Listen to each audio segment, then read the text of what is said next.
খসরু শাহ যখন সিংহাসনে বসলেন সেই সময় হত্যা করে বসেছিলেন। তো কাকে হত্যা করে বসলেন?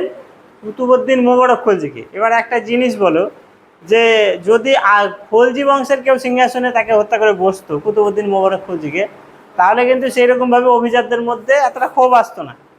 কিন্তু যখন খসরু শাহ সিংহাসনে বসলেন তখন অভিজাতদের মধ্যে কিছু অভিজাত যেমন তাকে সাপোর্ট করেছিল, তেমন কিছু অভিজাত চেয়েছিল মানে তাকে সিংহাসনে সহ্য হয়নি আর কি। তো সেই সময়তে মানে ভারতের যে উত্তর পশ্চিম সীমান্তবর্তী যে অঞ্চলটা, সেই অঞ্চলের শাসনকর্তা ছিলেন দীপালপুর, সামানা, এই সমস্ত অঞ্চলের শাসনকর্তা ছিলেন গাজী মালিক নামে একজন ব্যক্তি, উত্তর পশ্চিম সীমান্তের শাসনকর্তা। তার নাম কি ছিল? গাজী মালিক। এই গাজী মালিককে কিছু অভিজাত আমন্ত্রণ জানালেন যে হ্যাঁ আসো, আমাদের যে সিংহাসন আর কি খলজি বংশের ছিল সেখানে অন্যায়ভাবে কোনো একজন ব্যক্তি বসে গেছে, তাকে সরিয়ে তুমি সিংহাসনটা দখল করে, এরকম কিছু অভিজাত মানে আবেদন জানালেন। আর ইনিও মুখিয়ে ছিলেন যাতে মানে দিল্লির সিংহাসনে বসার জন্য। এইরকম একটা পরিস্থিতিতে গাজী মালিক যুদ্ধে তোমার খসরু শাহকে পরাজিত করে নিজে সিংহাসনে বসে একটা নতুন বংশের সূচনা হলো। সে বংশটার নাম কি? তুগলক বংশ। তুগলকটা একটা উপাধি, ওটা পরবর্তীকালে ওদের টাইটেল হিসাবে থেকে গেছে আর কি। তো তুগলক বংশের সূচনা হলো। এই যে তুগলক বংশের যিনি সূচনা করলেন তার আসল নামটা হচ্ছে গাজী মালিক। তো তার উপাধিটা কি ছিল? গিয়াসউদ্দিন তুগলক।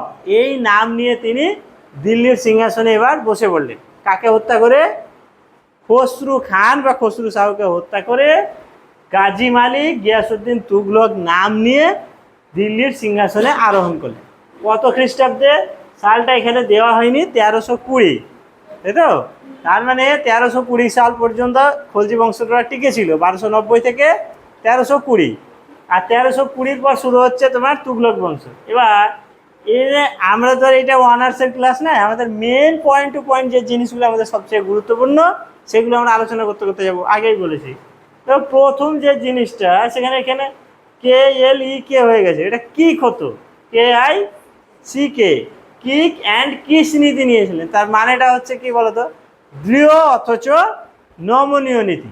তার মানেটা হলো যে আদর পাওয়ার যোগ্য তার সঙ্গে আদর করতে, আর যে তোমার মানে যাকে কঠোর হাতে দমন করার দরকার তাকে তিনি দমন করে দিতেন। যেমন ধরো খসরু খানকে তিনি দমন করেছিলেন, তার মানে ওটা কিক নীতি ছিল তার। আর যাদেরকে মানে যে সমস্ত আরও অভিজাতরা ছিল কিংবা খলজি বংশের সঙ্গে তিনি যেরকম ব্যবহার করেছিলেন, খুব খারাপ ব্যবহার করেননি, মানে তাদের সঙ্গে তিনি নমনীয় নীতিটা নিয়েছিলেন।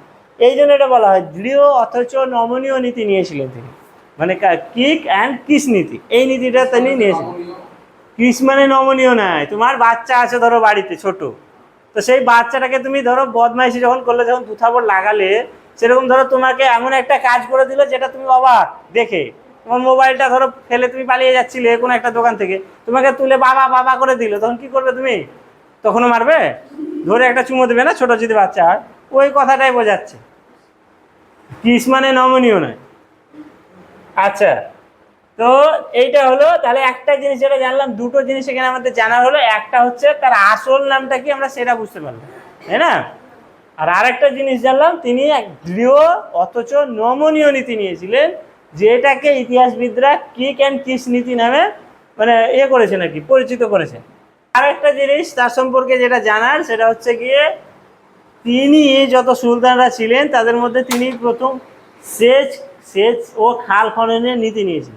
সেচ মানে জিনিসটা কি জানি আমরা ভালোভাবে। সেচ মানে বলতে গেলে জমিতে কৃষি জমিতে সেচ দেওয়ার যে ব্যবস্থাটা, সেটা হচ্ছে সেচ ব্যবস্থা। খাল খননের নীতি নিন, মানে জমিতে সেচ দিতে গেলে এবার জলটা নিয়ে আসবো কি দিয়ে? তখন তো পাইপের ব্যবস্থা ছিল না, খাল খনন করে, সে খালে এখনো আছে আর কি। ক্যানাল দেখেছো তো, বর্ধমানের দিকে ক্যানালের বহুল প্রচলন আছে এখনো।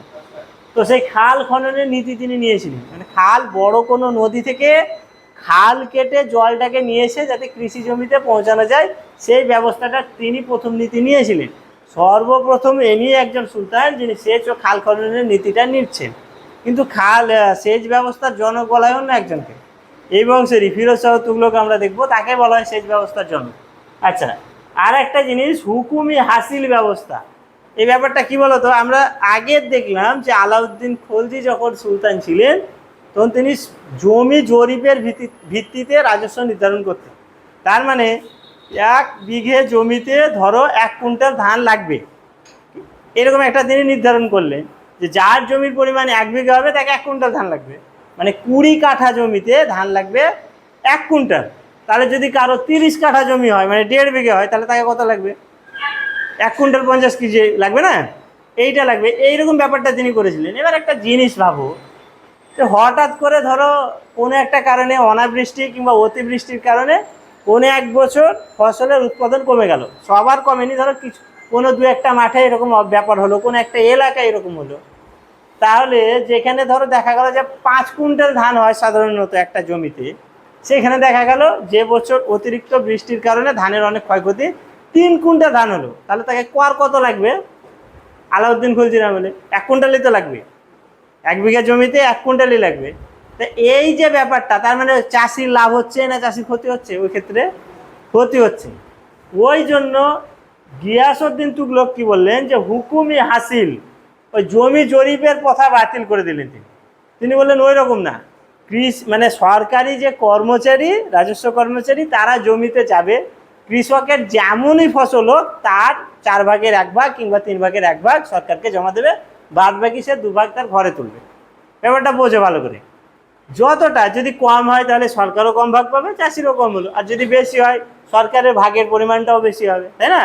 কিন্তু যখন ওই আলাউদ্দিন খলজি যে ব্যাপারটা করেছিলেন, যে 1 বিঘা তোমার জমি, তোমার 5 মণ ধান হোক আর 50 মণ হোক, সরকারকে 1 কুইন্টাল ধান লাগবেই, এই যে নীতিটা করেছিলেন, এইটা কিন্তু সব ক্ষেত্রে খাটতো না।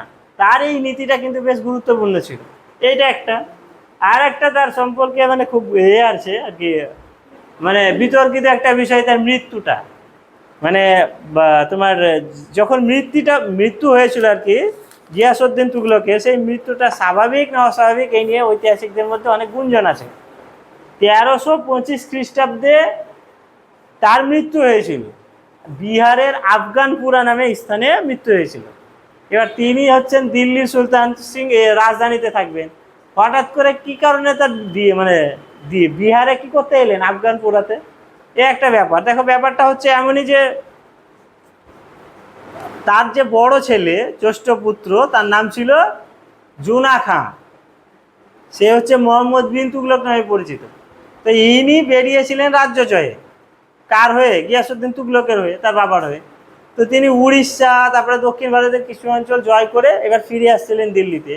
এই সময় তার যে কৃতিত্ব বা তার জয়ের সংবাদে খুশি হয়ে গিয়াসউদ্দিন তুগলক তাকে স্বাগত জানাতে এগিয়ে এসেছিলেন বিহারকে।